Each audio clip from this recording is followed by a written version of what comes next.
Hey, and welcome to this recipe tutorial where I'll be showing you how to make a fresh tomato mascarpone recipe. And this is from the Yes to Healthy Eating recipe collection called RealFood15, which means the cooking time for this meal is no more than 15 minutes.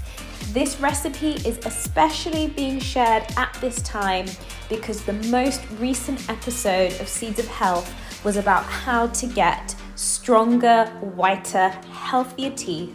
And we spoke about various items, and one of them, of course, is what you're consuming.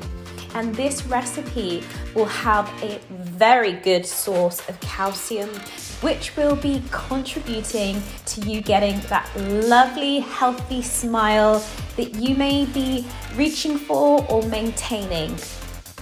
I hope that you enjoy this recipe. Because this recipe is so simple, the written recipe is going to be made available to you, and this is more of a show and tell video. The key source of calcium that will be making this dish into its creamy, cheesy, delicious nature is going to be reduced fat cottage cheese. And if you're like me, you probably don't fancy having cottage cheese just on its own. But when I put this as part of the cheese tasting component of the recipe, I love it. I absolutely love it.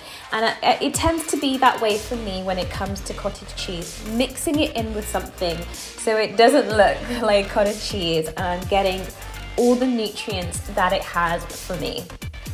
If you've been around here for a little while, you'll already know that I'm a huge advocate for choosing whole grain.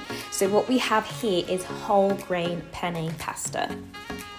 The combination of whole grain pasta and reduced fat cottage cheese means that you'll be getting a nice quantity of protein in this meal. Whole grain pasta is about 3 times more protein than your refined alternative, and the reduced fat cottage cheese will be a little bit higher in protein than the full fat version, plus having a good level of saturated fat. Thanks so much for watching and happy cooking!